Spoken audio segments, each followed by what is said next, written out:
YouTubers, I'm working on Carl Perkins stuff. You know, I've transcribed quite a few of his solos, but this week I've started working on the Blue Suede Shoe solo. Last week I did a lesson, which you can check out obviously, on how to play the intro on the verse and the, I guess, chorus, whatever you want to call it. It's kind of all wrapped up together, but next week I'm going to do a tutorial on that solo. And as I started listening to it and began working through it, I realized that Carl Perkins really has a very simple approach to soloing, or he certainly worked out what worked for him. And as much as I'm a massive advocate of spreading all over the fretboard and really learning everything inside out, there's a huge thing that it's made me realize I'm kind of skipping here for all of my students or followers or whatever you want to call yourselves, YouTubers, whatever. And it's really that you can get a heck of a lot out of one shape. So what we're going to do today, a really quick short video. I'm going to walk you through a couple of exercises. There'll be a little bit of tab. I'll put it straight on the screen this time. Normally that's reserved for Patreons, so do consider joining if you enjoy it. But we're going to go through a couple of shapes that Carl Perkins applies, or I guess a couple of ideas, because they're kind of almost all in the one shape. So, just to get right into it, hopefully you know your minor pentatonic scale.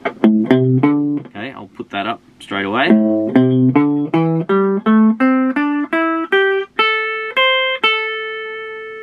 Okay, so we're going to be using the top half of that, and that looks like this. We can do it backwards. Okay, now Carl Perkins, I really feel most of his solos pretty much work from that shape, and what he's really cleverly done is found things inside that move with the various chords that we get in a rockabilly progression, which is usually what we call our 1, 4, and 5 chord. In this key, we're just going to call it an A, a D, and an E chord, so I'm going to reference that shortly. But the first thing I want to do, or the first thing I want to draw your attention to, is if we just add a couple of notes to that, it might look like this, for example.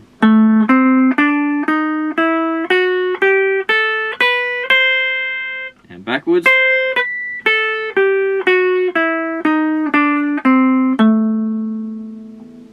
So we've added a couple of degrees, okay? We've added what I would refer to the flat 5, okay? That's what we call the natural 6, and the natural 9 degree, or the 9th degree, also known as the 2. Don't worry about those details too much, okay? If you really are interested in that, you need to check out my Rockabilly Rebuild course. I basically teach you how that works all over the neck. The other thing that we can look at too is if we take the pentatonic and we just add the major third.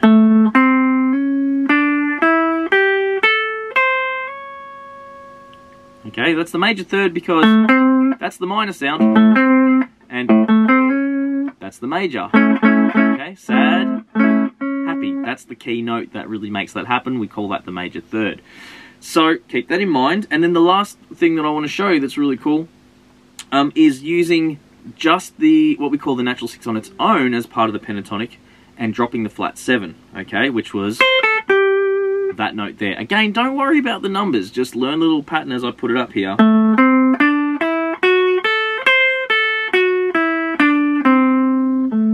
Okay. I should have done that slower. I apologise. The tab was on the screen though, so just pause it, have a look over that, we'll keep rolling.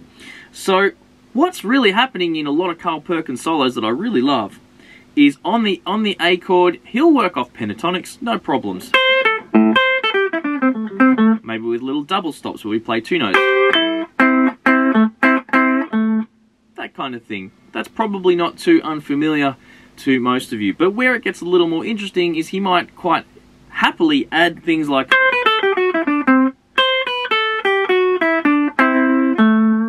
just like that, okay? He might just use standard pentatonic stuff a lot. That I'm sure you can get across just by using the shape and noodling around. I kind of want to focus on the little additions that he's doing that I really love. Now, for example, something else that he might do is on the A chord, or when it returns to an A chord, if it's come off the different chords, he might throw in that major third. Or however he does it, just subtly throws in that note, so we know that we've kind of come back to the A. Now, one of the reasons he might do that is when we go to the D chord, he'll often use the more stock pentatonic, because we get the we get key notes from what we would do as a D chord. Okay, a D9 has those, that little chunky part of the minor pentatonic there. Okay, and that's really, really cool. But what he does that's really brilliant on the D chord, okay, this note here, okay, which as an A minor pentatonic, or in that, we might consider that our natural 6, okay, and it really stands out. But on a D chord, there it is, it's the major third of the D chord. And again, you don't have to understand that fully, but just trust me when I say that F sharp is a really important part of the D chord. So he's just changed the pentatonic, he's just changed that one note, okay, from this note to that note. And that is how our ears know we've gone to the 4 chord, okay, well the D chord in this case. That is damn cool. Now on the E chord, or on the 5 chord in most of his songs, or the turnaround, he actually just leans back on the minor pentatonic. Or he might use a bit of the blues scale. Okay, or he might even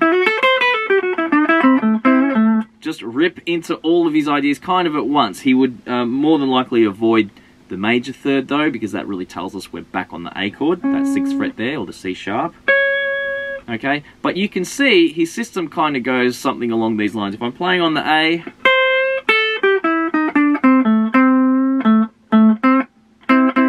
so I'm just using pentatonic blues kind of stuff. I might use a couple of those little notes. But when we go to the D, I'm really focusing on getting that F sharp in there. Okay, and then back to A. He might roll into that little major third, to tell you, the listener, that he's back on the A chord. We might see some classic Carl Perkins pentatonic chord style riffing there, or very single line, but Scotty Moore would do it as. So I think of it quite chordal. And then on the E chord, he'll often just play that section of the chord itself, which actually it's funny because it's still using that F sharp from that shape we talked about as a double stop. I didn't actually mention that before. I think I was saying he just leans back on pentatonic, but he will actually do that a lot. Just play that little top of the E chord. Or he'll just play, again, like I said, A minor pentatonic. Or blues. There you go, you can hear it.